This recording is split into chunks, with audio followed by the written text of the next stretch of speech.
On today's episode of Locked On Canadiens, as Montreal continues to roll forward, their power play may have hit a little bit of a snag. We're going to try to figure out why that is.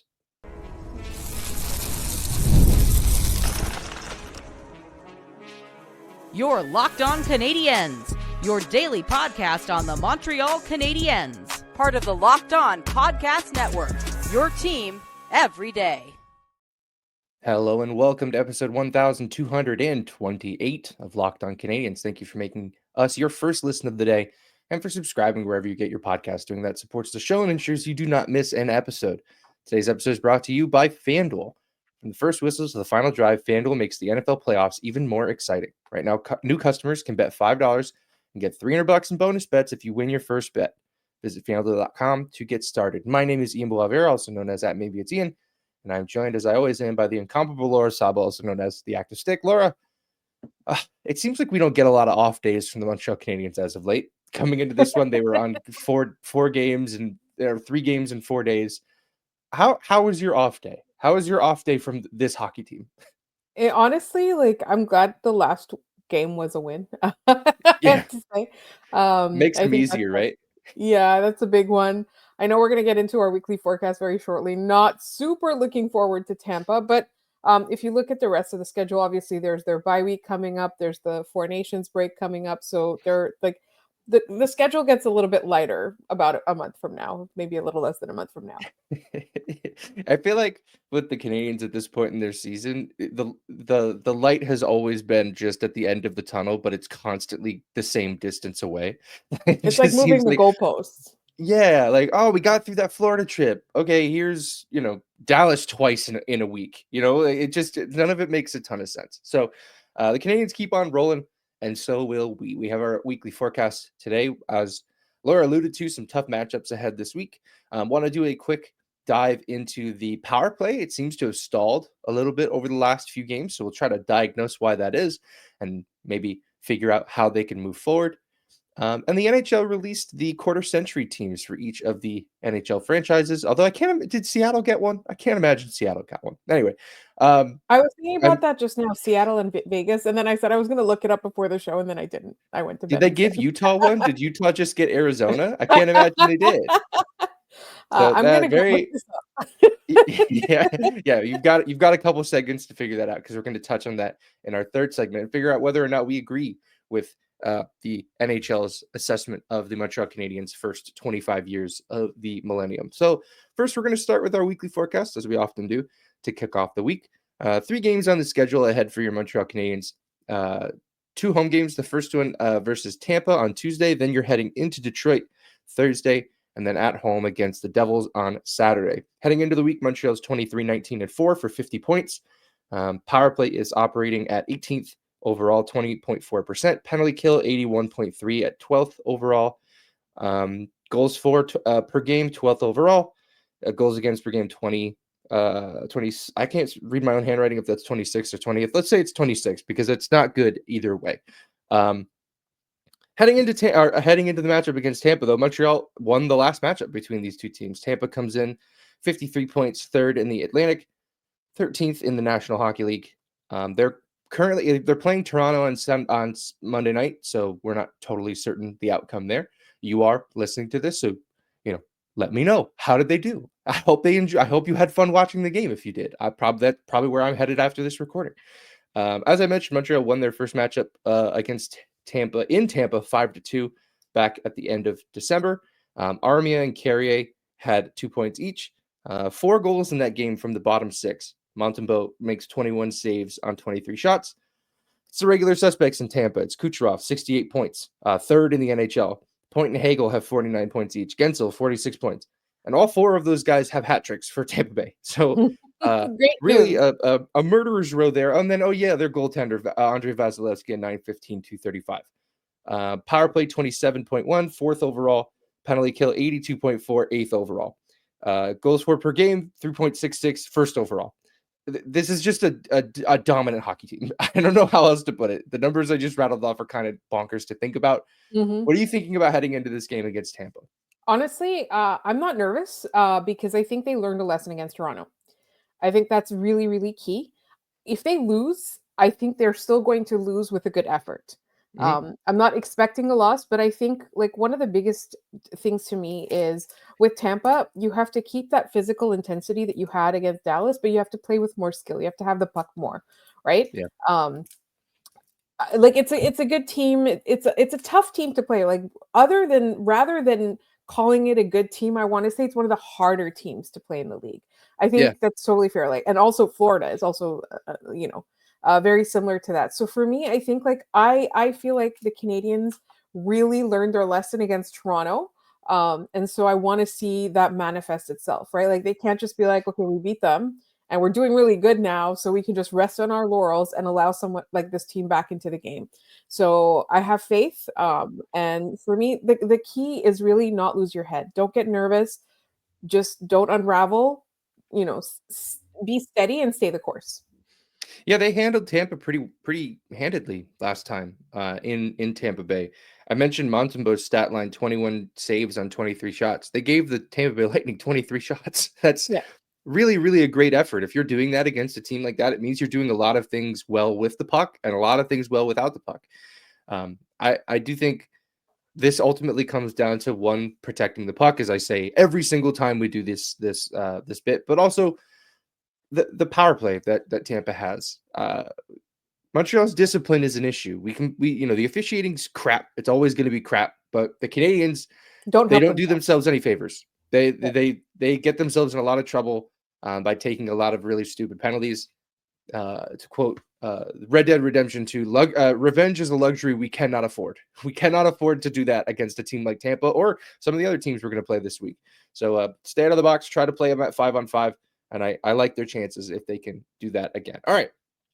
Heading into Detroit on Thursday. Detroit, 46 points, 7th in the Atlantic, 23rd in the NHL. The Canadiens swept the home-and-home series before the holidays with a 4-3 win in Detroit and a 5-1 win at home.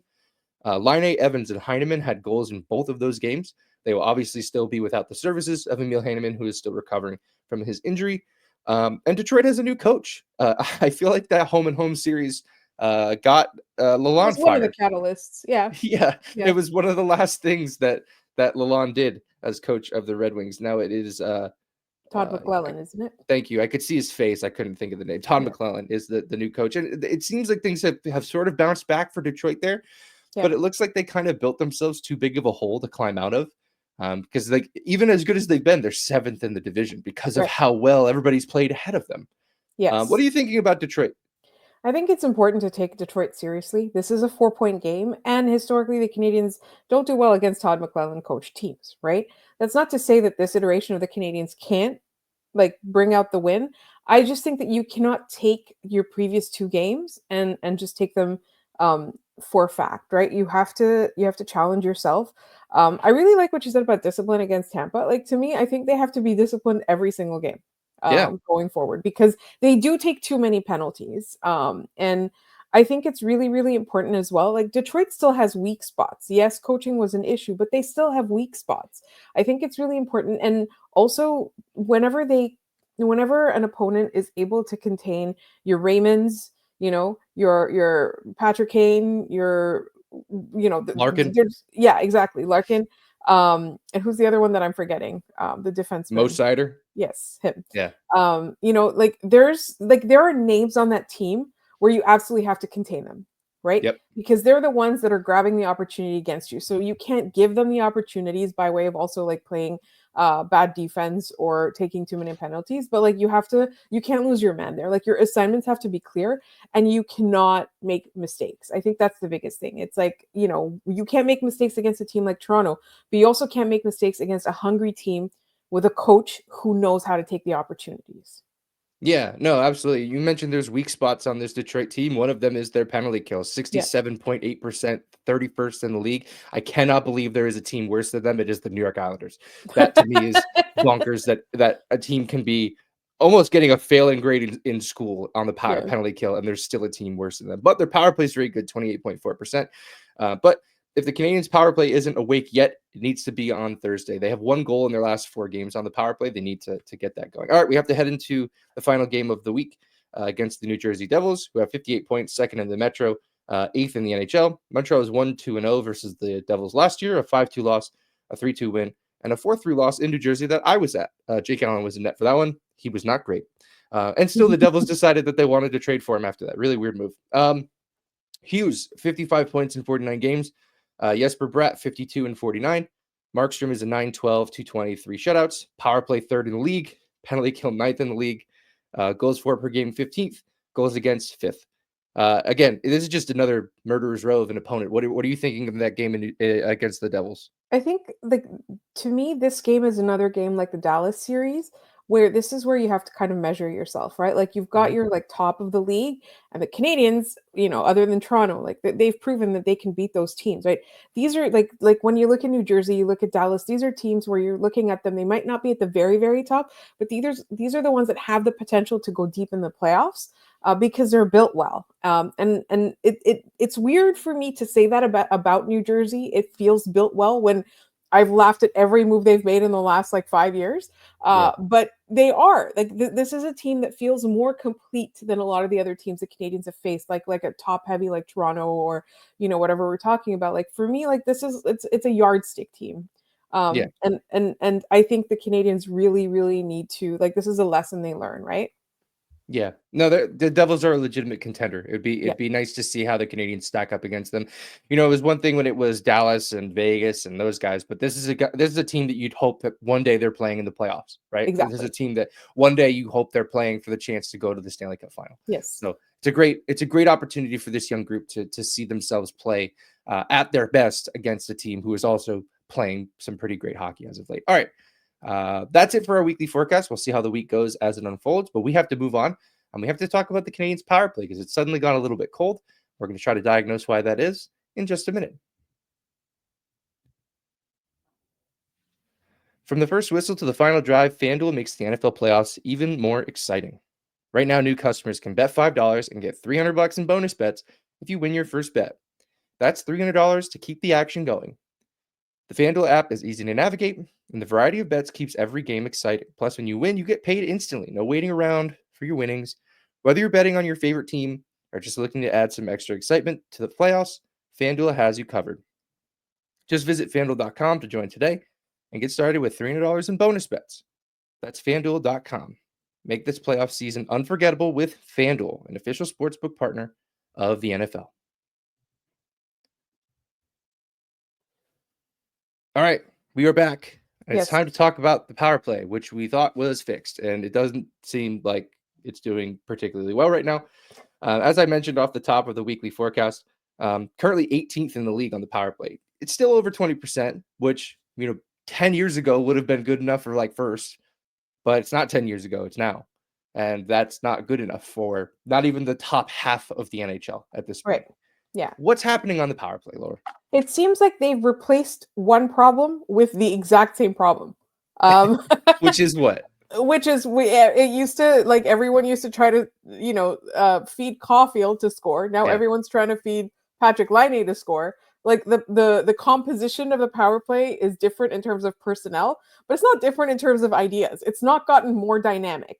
It's not gotten more aggressive. So it's the same problem. It's just different names that we're throwing around. So for me, I think they need to be a lot more mobile. They need to be a lot, I don't want to say fast, but you know what I mean? Like I need little speedy little movements there. Yeah. They need to have some fresh ideas, right? And I don't think that's different than before. I think it's just that Patrick Laine, first of all, was such a revelation. But second, like, people were still defending against Caulfield, and now they're not. Now they know what they're doing, right? They're defending against Patrick Laine, which, he's scoring now at even strength, which is great. It's just that the one-dimensional power play is just still a one-dimensional power play, where we were hopeful that having Patrick Laine come to the team, was going to give them more options. Instead, they still just have one option. Hey, do you think the problem? So essentially, the problem is that they're too predictable. Like, everybody knows that the puck is going to the guy with the hardest shot on the team. Is that sort of what we're looking at? They're too predictable, but also not creative at all. Yeah, exactly. I find that they're at their best when they are creative and they're finding creative ways to get the puck to Patrick Laine, right? It's not always just Lane Hudson pushing it over to him from the point. There are some times where Nick Suzuki is whipping it across the slot to get it over to Patty. like there are opportunities for them to still feed the guy with the the best shot on the team in that spot, and still do so in a way that's conducive to creating offense. It's one thing if you can get the puck over to him. The problem is that now every penalty kill is just shading over on Line A. We saw I thought it was especially clear in the Ranger game. He had no space to do anything over there. And Line A, yes, he likes to shoot the one-timer from time to time, but he also loves to dust the puck off a lot, right? He likes to settle it down, make sure the puck is sitting flat so he can fire the puck exactly where he needs to. Which gives the opponent time to like get into position.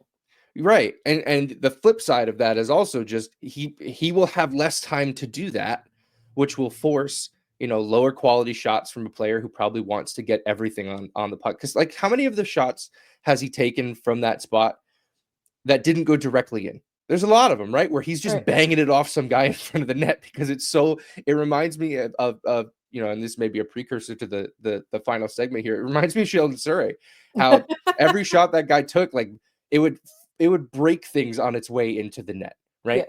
Yeah. I do think they have to find a way to get Caulfield more involved on the power play. I do think one of the main things that I would like to see that might open things up, Slav on the goal line, right? He's there mostly to win the puck in the corner and to get it around to the back up to the top of the umbrella. But if he can, just jam a puck to the front of the net, put it at their feet, and let somebody like Caulfield just sit in the weak spot and bang in a goal. Even if it doesn't go in, it at least makes the defenders think, well, now I have to watch for Slavkovsky taking a shot for a rebound, right? It's the same thing when Nick Suzuki comes back on that slingshot play, where he circles back to the blue line, they get him the puck in stride, and he skates in. Well, now I have to be worried that Nick Suzuki is going to shoot the puck. We all have to phase over to him. Oh, now look, Patty Laine is open on the other side. So it's all about creativity and finding open ice. You do that with puck movement, whether that is, moving the puck from as a pass from one guy to the next, or moving your feet. You said, they don't necessarily have to play fast. I think they have to play with pace. They have to play, the same way they would at 5-on-5. At 5-on-5, they're not sitting still when they have the puck in the offensive zone. They're all moving. Like, just play like that. Yes, I don't know why that's such a difficult concept, but it seems like it is. It's just, I think they're still learning, right? But but to me, it's very telling that the power play wasn't fixed. The power play was just temporarily boosted. By a guy that people were not game planning for until he showed up, because it was unclear what version of Laine they were getting back. Yes. After a couple weeks, became very clear what version of Laine they got back. And how much they needed to prepare for that, right? How much they needed to care. So for me, like, again, this is like, it is a critique, right? But it's just, we're saying the team is doing well, but this is something that's going to propel them even further. Like, as we're talking about 4-point games, et cetera, like this to me is something that the Montreal Canadiens can improve. They should, over the course of this year, at the end of the year, like, we should be seeing creativity on that first unit. And it's really weird to say that when, like, Lane Hudson is on that unit, but you know what I mean, right? Yeah. There's only so much he can do from the top of the umbrella, and he's great at it. Like, he's a born power play quarterback. I feel bad. We'll reset the Mike Matheson counter because he's quarterbacking the second power play. In his time in Montreal, Matheson did an honorable job quarterbacking that power play, but he didn't have the weapons. Yeah, he didn't have the weapons that now Lane Hudson has, right? Yes. I don't know how long, if at all, Lane Hudson spent on the second unit once Patrick Laine was back. It was probably like a game or two, and then they decided we have to get Lane Hudson onto that unit. Yeah. Any other changes you'd make to that top unit, or maybe the second unit? I don't think anything should be off the table, to be honest. I really don't. I don't like moving people up and down, splitting them up. I don't think anything should be off the table, just because you need at least one of your waves to work, because we saw it earlier when the second wave was better, they moved it up, right? You need one of those two power play waves to be really good. It doesn't matter which one. So keep tweaking. You have some time too. Like, I think, if you're not going to be scoring anyway, you might as well throw it out and see what sticks, as long as you're not giving up shorthanded goals. Yeah, no, I agree. There's some changes like Doc has been playing really well. but like, who would you take off the top unit to put Kirby Doc there? It's a Exactly. difficult. Like, I would say, oh, maybe Slavkovsky. He's picked his game up. Because you can't Yeah. demote Slav now. Like, that doesn't make any sense. So yeah, it's an interesting solution. I think, the Tampa game is going to be tough. The New Jersey game is going to be tough, but the Detroit game should be a get right game for the power play, assuming that the guys in stripes would bless us with a power play every so often. Yeah, That's that's going to be tough. the one thing you can't control for, right? Is the officiating. You can control your own actions. You can't control what the guys in stripes will do, and it's kind of useless to try to predict it. All right, let's head into our final segment here. The NHL released their quarter century teams for all of the NHL teams, I guess most of them, and we're going to react to the Canadiens team, the two Canadiens teams that were released, and we'll get into that in just a second. In sports, having a winning strategy is everything. It's how the best teams make it to the Super Bowl, the World Series, and the Olympics. Same goes for life. Having a strategy like life insurance from SelectQuote can protect your financial legacy and keep your family's future secure. SelectQuote makes it easy to find perfect life insurance policies. As one of America's leading insurance brokers with nearly 40 years of experience, they've helped over 2 million customers find $700 billion in coverage since 1985. What sets SelectQuote apart is their personal touch. Unlike other brokers that offer one-size-fits-all policies, their licensed agents tailor coverage to fit your unique needs. If you're in good health, you might even qualify for same-day coverage up to $5 million. No medical exam required. And it's more affordable than you'd think. You can get up to $1 million in coverage for as little as $20 a month. Get the right life insurance for you for less at selectquote.com/lockedonnhl. Go to selectquote.com/lockedonnhl today to get started. That's selectquote.com/lockedonnhl. SelectQuote. They shop, you save. All right, Laura, we're in our final segment, and it is time to talk about the quarter century team, which, by the way, Seattle has one and Vegas has one. How does Seattle have one? They've been here 3 years. Vegas, okay, whatever. They've got great rosters, right? Like, yes. Is Mark Giordano on the Seattle team? Hold on, let me just. I saw it. Okay. He has to be, because who else? All right, so the first team does not have Mark Giordano on it. Can I read these to you? Yeah, I can't believe we're gonna do the Seattle team first, but I am. This is the fun part of our show. Honestly, the third segment's just kind of, we're gonna do whatever we want. Seattle. I know, and the thing is, I love Seattle. I love the people that work for Seattle. Nothing against any of my friends that are there, but like, this team has been around for like 5 minutes, right? So Jordan Eberle, Yanni Gourde, Jared McCann, Vince Dunn, Adam Larson, and Joey Decord are on the first team. Joey Decord? Yeah. Joey Decord, Laura? His name is literally okay. And then the second team, Matty Beniers, Oliver Bjorkstrand, Jaden Schwartz, Brandon Montour, Jamie Alexiak, and Philip Grubauer. I don't know that I would put Matty on the second team. Yeah, I don't know about any of that. Yeah. I just don't I do not envy the people who had to make that call, because at least Vegas, like, they have a cup, they have a lot of great moments. Like, Seattle has the one playoff berth. They ended up winning that round against I think it was Colorado. And then it's kind of just been, hey, we got an outdoor game. That was about it for Seattle. But this isn't Locked On Kraken. We have to move on to the Montreal Canadiens. Yeah, as fun as that diversion was, I really appreciate. I was going to talk about the Vegas one too, but like, Montreal, we have too much to talk about. All right. So they named two teams, much like they do with like all-star teams or all rookie teams. So it's 3 forwards, 2 defensemen, and a goalie per team. First team: Saku Koivu, Alex Kovalev, Thomas Plekanec, Andrei Markov, Shea Weber, Carey Price. Your thoughts, Laura? All right, so I don't necessarily disagree, except that I would have put Subban over Shea Weber. This is not a preference for one over the other. I'm not relitigating that trade. Subban here was awesome. He was still in his prime. Just watching him against Boston is enough for me. Shea Weber, I think this is kind of a respect for an elder statesman kind of thing, more than an actual. He's a Hall of Famer. Yeah, he deserves to be on one of these teams. I'm not taking that away from him, but I completely agree with you. Like, but PK should be on team 1, right? Like for me, Nashville, that would make sense. But Montreal, Shea Weber. You know what I mean? Like, Shea Weber being 100%. So. And we talked about this a couple of episodes ago. I would have loved to have Shea Weber, like the Nashville version of Shea Weber, on this team, right? Other than that, I don't have any arguments. I know Alex Kovalev was not here for a long time. I know there's more point totals maybe on the second team, but Alex Kovalev was magical here. Yeah. He was truly he truly made possibilities happen. So for me, that's where I stand on Alex Kovalev being on that team. Yeah, he set a bar that has not been touched since he said it. Right? Yeah. Like that's, to me, that should matter.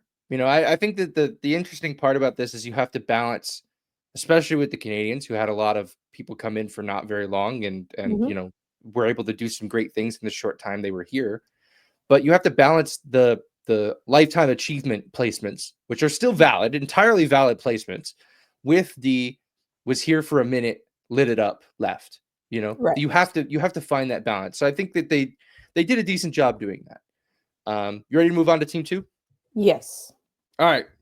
Brendan Gallagher, Max Pacioretty, Nick Suzuki, Sheldon Surrey, PK Subban, Jose Theodore. Your thoughts immediately on that one? Honestly, like, it makes sense, because if I was thinking about who I would put over these guys, there's not a whole lot that I'm selecting. I think Nick Suzuki is extremely fair to put on there, even though he hasn't been here that long. I think it shows the potential that he has. Like, I feel like he's on here for the potential, not just for being the pillar, right? I was a little bit surprised by Jose Theodore, and then I thought about it, and I was like, Halak wasn't here that long. He gave us one magical run. You can't give him that, right? Yeah. Sheldon Surrey is really interesting to me, because that just goes to show, for me, how we haven't had an offensive defenseman that's that incredible since that long ago, if that makes sense. And now, like Lane Hudson, the hope is all on him right now. Yeah, I think the thing that puts Surrey on this list is he hit the record, right? He has the record for most power play goals by a defenseman in a season on the team. I think it's 18. Like, it's an ungodly number. Yeah. He's the guy that I would replace on this roster, and this is controversial. I know this is controversial, and I know people are going to get very upset at the name I'm about to say, but Jeff Petrie belongs on this list. Jeff Petrie belongs on this team. The minutes that he played, the role that he played on this team for as long as he did, I think he outscored Surrey in his time in Montreal. He was on not only the run to the conference final where they lost to the Rangers, but he was on that cup final run team as well. Remember, Jeff Petrie he jammed his pinky in the wall, and they had to set his finger, and his eyes were all bloodshot. He looked like he was shooting lasers out of his eyes. I think people will constantly, forget the great stuff Jeff Petrie did in Montreal because of the way it ended, which I think is kind of unfair. But I think Petrie belongs on this list. It was unfair when he was still here. It was unfair when he was still effective. It was unfair when he was good. He was always criticized, and he was always very much like Mike Matheson. We already talked about him today, so it's not like I'm resetting. And they got traded for each other. It's so funny how you killed the man, but not the idea, right? It's the same. It's the same dude. And they're gonna do the same thing to Mike Matheson on his way out of town, whenever that is. It's honestly but that's the thing, right? So you I feel like he was very underappreciated here. I feel like his mistakes were too inflated. He was here for longer.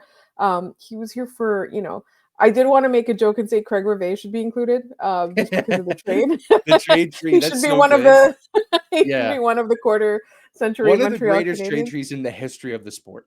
Absolutely.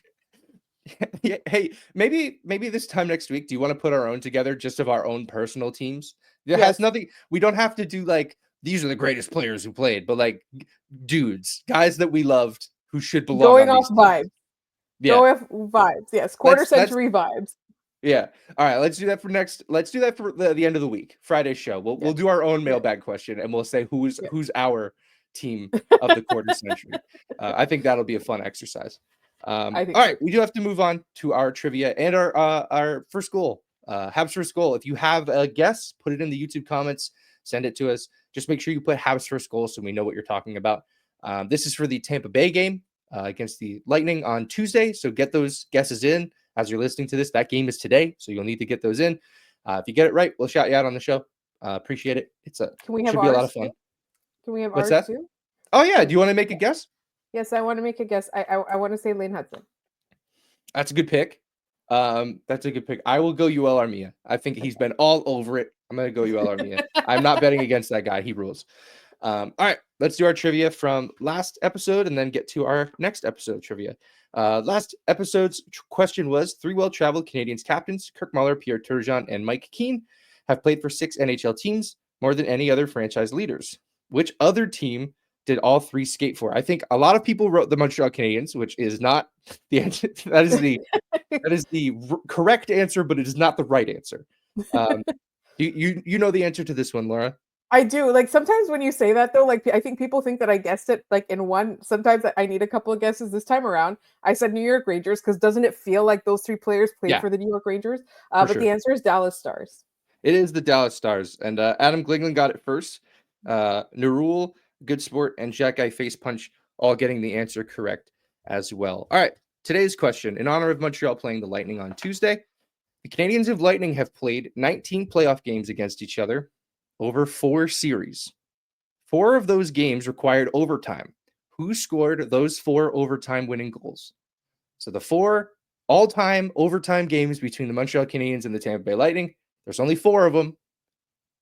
Who scored the game winners in each of those games? If you have the answer, put it in the comments. Email it to us at lockedoncanadiens@gmail.com. We'll shout you out if you get the answer right on the next episode. But that's it for this episode. Thanks so much for tuning in and making this your first listen of the day. For your second listen, head over to Locked On Fantasy Hockey. Get the edge over your league mates with daily tips from Steal and Flip. Subscribe to Locked On Fantasy Hockey wherever you get podcasts. And remember to subscribe to our show as well if you're not. You can subscribe here on YouTube, anywhere you get your podcasts. Make sure you don't miss an episode of ours. You can follow the show, Locked On Canadiens, just about everywhere. Blue Sky, TikTok, Instagram, lockedoncanadiens@gmail.com. You can follow me at Maybe It's Ian. You can follow Laura at The Active Stick. Thanks so much for tuning in, and we will see you guys tomorrow.